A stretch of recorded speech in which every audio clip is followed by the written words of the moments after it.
máy cắt sắt GCO-200 của BOSCH. Và đây là cái hộp của chúng ta nè.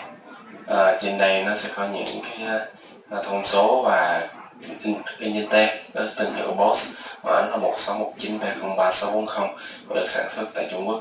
Và đây cái mã vạch của nó. Và bây giờ mình sẽ mở cái hộp ra cho mình xem bánh răng nó như thế nào. Vì đây là miếng sắt 3-5 rất là lớn nên bánh răng rất là khủng bố, rất bình thường. Đây là cái bánh răng vừa có trục ở trong đây luôn. Này, các bạn xem, bánh răng nó rất là dày, rất chắc chắn, nó rất là to.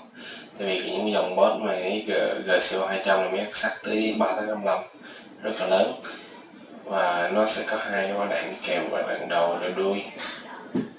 Đây, hai quả đạn giữa này nè. Mình thích đây là quả đạn này nó sẽ được phân loại giữa là cao su, nên khi mà nó hoạt động các bạn sẽ cảm thấy máy rất là êm, chạy rất là không bị rung hoặc không bị giật. Tại vì và không tạo ra nhiệt nhiều, tại vì phần loại giữa là cao su nó không giữ nhiệt để làm cho cái máy chúng ta hoạt động rất là êm.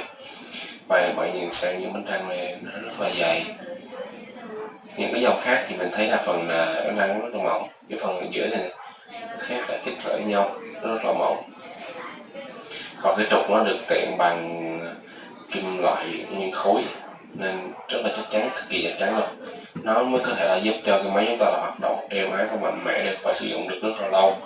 Vì những cái dòng Trung Quốc thì cái phần bánh răng của nó, cái trục nó rất là yếu, nên khi chúng ta sử dụng sau một thời gian thì sẽ nó bị ảnh hưởng này. Thì mình đã vừa giới thiệu với các bạn về cái bánh răng và trục của cái máy GCO-200 máy cắt sắt 3-5. Cảm ơn các bạn đã xem video. Nếu mà thích bạn hãy subscribe với like kênh của mình để có thể cập nhật liên tục những video của mình. Cảm ơn các bạn, xin chào các bạn.